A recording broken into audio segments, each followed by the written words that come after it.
Naannoo Oromiyaa godinaalee 5 kan weerarri dhibee koleeraa itti hammaatetti dhibee kana ittisuudhaaf talaalliin kennamu jalqabuusaa odeeffannoon biiroo fayyaa Oromiyaatti ba'e ni ibsa. Godinaalee Gujii, Boorana Bahaa, Baalee Bahaa, Godina Baalee, Arsii Lixaa fi Booranatti talaalliin kun kennamu eegalameera jedhame. Talaalli kanas daa'imman waggaa tokkootii olii qabee namni umurii daangaa kam keessa jiruyyuu kan fudhatu yoo ta'u, ammatti bakkeewwan dhibeen kun itti hammaatetti namoota miiliyoona 1 fi gara 500,000tti siqaniif talaalliin kun ni kennamaafi jedhameera.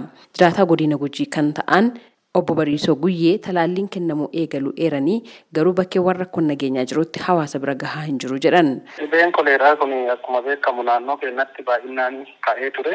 Keessattuu gandoota baadiyyaa bakka hedduutti bakka uwwisa miidiyaa hin qabne bakka buufanni fayyaa yookaan ammoo hospitaalonni hin jirretti rakkoon kun garmalee uummata miidhee ture. Ammallee miidhaatuma jira.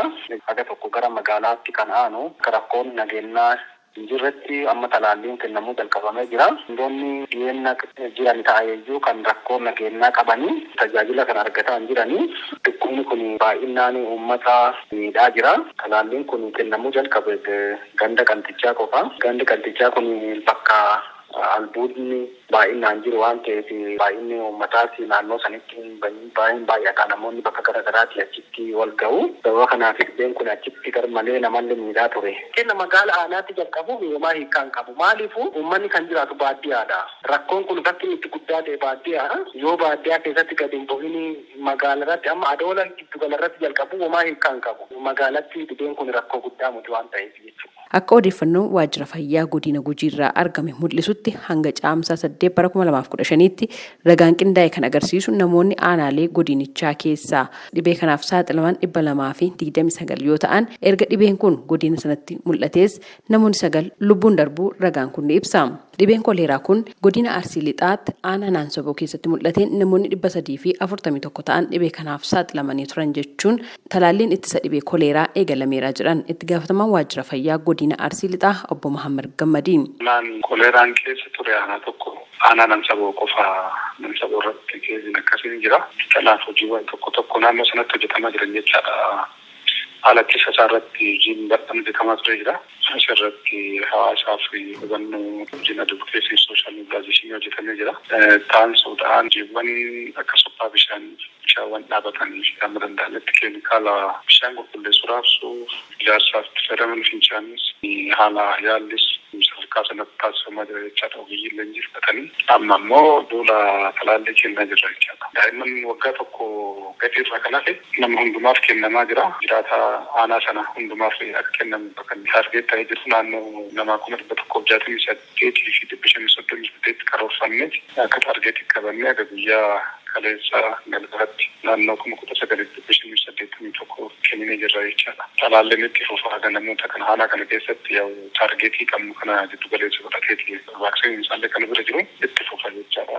Biiroon Fayyaa Oromiyaa, Ministeera Fayyaa fi Inistituutii Qorannoo Fayyaa Hawaasaa waliin ta'uudhaan talaallii deeggarsaan dhaabbata fayyaa addunyaarraa argateen talaallii ittisa koleeraa godinaalee dhukkubichi itti hammaate keessatti kennu eegalsiisuusaa itti aanaan Biiroo Fayyaa Oromiyaa Dr. Tasfaayee Kabbaboo sagalee Ameerikaaf himaniiru. Talaallii koleeraa kun kanaan duras ji'oota 7 arfan darbe aanaa 2 keessatti kennamee ture. Godina Baalee keessatti aanaa Gooroo fi aanaa Barbaree irratti san booda kina talaalliin kun akkuma addunyaatti jirurraa ka'ee itti fufsiisuu hin dandeenye.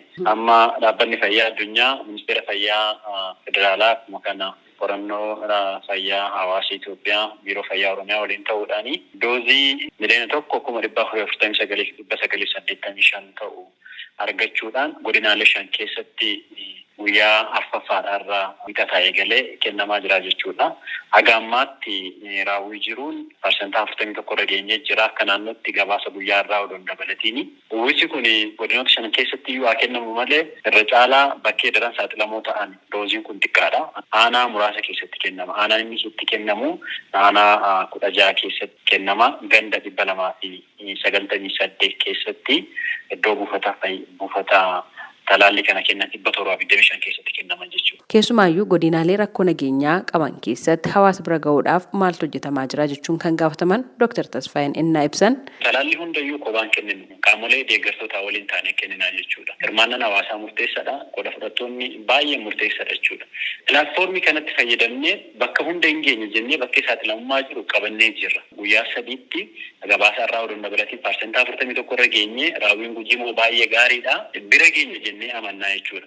Garuu madaallee bakkee hanqinni nageenyaa jirutti torbee kana duwwaatti finna odoon taane kamisa haga sanbadduraa duwwaatti finna odoon taane torban fullee fudhannee too mala adda addaatti fayyadamuudhaan hojjettoota eksteeshinoota fayyaa ganda keessa jiranitti ogeeyyii fayyaa volunteers ta'anitti dhaabbilee adda addaatti fayyadamuudhaan bakkee karoorsine kanaan hin geenye jennee yaannaa jechuudha. Garuu immoo akkuma beekamu al tokko rakkoo waan uumamuu maluuf rakkoo uumameetu jiru sana guyyaa talaallii dheeressuudhaan xumura yaada jedhu amantaa qabna jechuudha. Talaalliin ittisa koleeraa aanota 16 keessatti kennamu eegale kun gahaa miti kan jedhan Dr. Tasfaayeen hawaasni tooftaalee ittisa koleeraa hordofuun qulqullina dhuunfaaf naannoo eeggachaa akkasumas dhibee koleeraa wantoota dabarsuu danda'an irraa of eeggachuun nyaata dheedhii bilcheeffachuudhaan akkasumas bishaan dhugaatiif fayyadamanii fi nyaata ittiin bilcheeffatan qulqulleessuudhaan dhibee kana ittisuun barbaachisaa ta'uu eeranii talaalliin dabalataa akka hawaasaaf qaqqabuufis biiroon fayyaa Oromiyaa qaamolee dhimmi ilaallatu waliin hojjechaa jira jedhan. Gabaasa Sagalee Ameerikaatiif Tsahayi Daamxoo Finfinneerra.